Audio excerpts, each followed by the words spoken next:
सत भरा कट्ठे आ गए कोई जट्टा मैं तेन कला के सते पाई लेके आया ते 1 मिनट का टाइम दो मैनू जा गुजरात तेनू 1 मिनट का टाइम दिता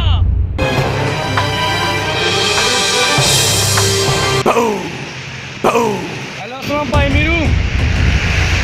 7 बंदे उन्होंने को लड़न जायज हैगा ओ पुत सत ने बड़ी पाड़ियां तेनू पैणियां ने जल्दी जाके भज जा एवें गल आहो फिर कुछ मैं करदा आज मैंने गुजर छेती निकल उन्हें गंदियां मारनी तेनू गुजरता ने गुस्सा नहीं रखा आज मैंने दिखा देना सत्ते पाइयां नू तेनू कुट के बंदर बना देना बंद करो फोन आज मैं दिखा देना इन्हां नू ओए तेरे मैं अपने पाकिस्तान दी मां दी धरती नू उतलावांगा फिर तेरे को लड़ांगा